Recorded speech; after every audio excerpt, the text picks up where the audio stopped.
When we stood to leave, she gave me her card again. If you decide you want to change the terms, call me. I don't care which way you go. Just make sure it's your decision. I slipped it into my pocket and stepped out into the cool afternoon. Air and froze. Harper was leaning against the wall outside the cafe, arms crossed, an unreadable smile on her lips. Interesting lunch, she said. You followed me? She shrugged. Let's call it observing. Her gaze flicked to the card in my pocket. Just be sure you know what she wants from you. Everyone in this game has an angle. By the time I got home, Sophia was in the living room, curled up on the couch with a book. She looked up as I walked in. How was coffee? She asked lightly. I hesitated. Productive. Her eyes narrowed just enough to notice. Good. I like when you're productive, as long as you're working toward the right things. Her tone was calm, but it carried a quiet warning. And I realized she already suspected IWS in single quotes T.2 days after the cafe meeting. Sophia breezed into my room without knocking. She was holding a sleek garment bag over one shoulder and wearing that knowing smile she saved for moments she thought she was 2 steps ahead of me. Get dressed, she said, dropping the bag onto my bed. We have somewhere to be tonight. I unzipped it, a satin teal dress with delicate straps, the kind of thing you wear to be noticed. Where exactly are we going? To a gallery opening, she said casually, rifling through my closet for matching heels. It's a perfect crowd for you to make an appearance. Don't overthink it, just be Alina. Something about the way she said just be Alina made it clear. This wasn't an invitation. It was a test. The gallery was in the heart of downtown, full of polished people sipping champagne and talking too loudly over minimalist jazz. From the moment we stepped in, Sophia kept me close enough to be seen, but far enough that I had to handle the small talk myself. I smiled. I nodded. I even managed to laugh in the right places, but every interaction felt like I was on stage. My identity, the unspoken performance piece. Halfway through the night, I spotted Harper. She wasn't dressed for the event. She was in a dark jacket, standing at the edge of the crowd, watching. She didn't approach, didn't smile, just observed. With the cool detachment of someone cataloging every move, Sophia noticed her too. I could tell by the subtle tightening of her grip on my arm when she steered me toward a new conversation. When we finally left, the city lights felt sharper, colder. You did well tonight, Sophia said in the car, her voice smooth. See? You can be who you're meant to be as long as you trust me to lead the way. But all I could think about was Harper's steady gaze from across the room and the feeling that she was silently daring me to question who exactly I was letting lead. The text came just after midnight. Harper, meet me. Same cafe. Now I stared at the screen, debating. Sophia was asleep in the next room, the soft hum of her air purifier filling the silence. I could ignore it. I should ignore it. But my fingers were already pulling on my coat. The cafe was mostly empty. Chairs flipped onto tables, except for one in the corner where Harper sat. A half-drained mug of black coffee in front of her. You came, she said, almost like she doubted I would. I sat opposite her. You've been following me, observing, she corrected.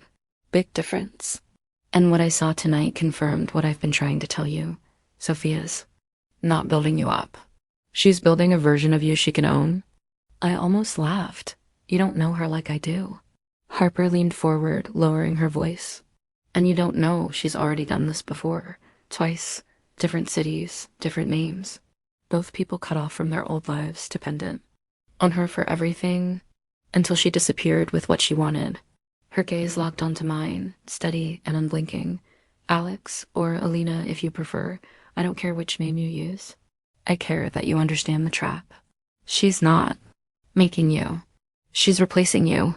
And once the people you used to know stop recognizing you, you're hers to discard. The words settled heavy in my chest. My instinct was to push back, to defend Sophia, but pieces of her behavior over the past months started clicking into place in ways I didn't like. Harper slid a small envelope across the table. Everything I've found on her. Addresses, photos, even a name she doesn't know I know. You can walk away from it, or you can use it. But if you wait too long... She didn't finish the sentence. She didn't need to. When I opened the envelope, the first photo was of Sophia, except her hair was darker. Her name on the event badge was Claire Winters, and the man beside her looked like he'd been smiling just for her. Right before she ruined him, I didn't sleep. The photos from Harper's envelope were spread across my desk, each one a piece of a life Sophia had apparently lived before me. Different cities, different looks, different names, but the same patterns. An intimate closeness with someone, followed by a sudden disappearance, and the person left behind. Ruined out by sunrise, I decided I wasn't going to run. I wasn't going to confront her either. I was going to stay. But this time, I'd be the one keeping the diary of every move. That morning, Sophia found me making breakfast, calm, smiling. "You're up early," she said, leaning in to kiss me. I let her. Figured I'd get a head start, I replied. "We've got that dinner with your new investor tonight, right?" Her eyes softened, pleased that I remembered. "Exactly. Wear the navy dress I bought you. It's perfect for the impression we want." "We." She always said we when she meant her. I slipped out later under the pretense of picking up dry cleaning. Instead, I met Harper again, but this time. I didn't let her lead the conversation. "I believe you," I said, "but I'm not leaving her. Not yet. I need proof that will stand if this goes bad. Something she can't spin." Harper studied me for a long moment, then nodded slowly. "That means you're going to have to make her trust you even more, which is exactly what she wants." No, I said. That's the only way I get close enough to take the knife out of her hand before she uses it. Back home, Sophia was on the phone, pacing the apartment. Her tone was sweet, but her words were clinical, dissecting someone's emotional weaknesses and social leverage. She didn't notice me listening from the hallway. When she hung up, she smiled like nothing had happened. "Everything's in place for tonight. This could be a turning point for us." I smiled back, hiding the fact that in my mind, tonight was a turning point, just not the one she thought. The restaurant was one of those places where the lighting was low enough to make you feel like secrets were part of the menu. A private booth in the corner, white tablecloth. A single candle between us. Sophia looked flawless. The navy dress she'd chosen for me, fitting like it was cut to her exact fantasy. She'd coached me on how to smile, when to laugh, and what to not say to keep the deal on track. I played along. On the surface, the investor, a silver-haired man named Victor, arrived exactly on time. His handshake lingered just a second too long, his gaze darting between Sophia and me like he was measuring the value of the package deal. "So this is Alex," he said, sliding into the booth. "I've heard quite a bit about you." Sophia gave him that perfect manufactured laugh. "All good things, I hope." I smiled politely. "Only the truth, I'm sure." The conversation flowed, business talk for them, subtle reconnaissance for me. I watched the way Victor deferred to Sophia on every decision, how he let her steer the conversation but kept slipping in questions about me, as though my presence was a key part of his investment interest. And that's when I decided to test something.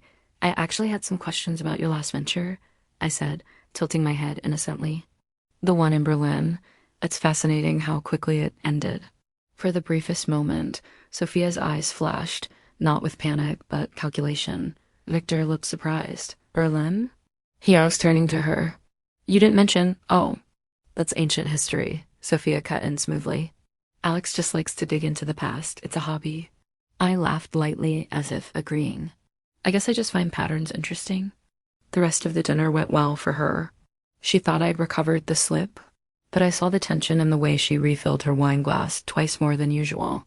I'd planted a seed with Victor, a reason for him to start wondering what else she hadn't mentioned. As we left the restaurant, Sophia slipped her arm through mine. "You were perfect tonight," she said warmly. I smiled, thinking I was perfect, yes. Just not for you. 2 days after the dinner, my phone buzzed with an unfamiliar number. I almost let it go to voicemail, but instinct told me to answer. "Alex?" The voice was low, cautious. "It was Victor, yes?" I said, keeping my tone neutral. I didn't want to bring this up in front of Sophia, but your comment about Berlin, it's been bothering me. Could we meet privately? My mind sharpened. The seed I'd planted at dinner had taken root faster than I'd expected. We arranged to meet that afternoon at a quiet coffee shop on the edge of town.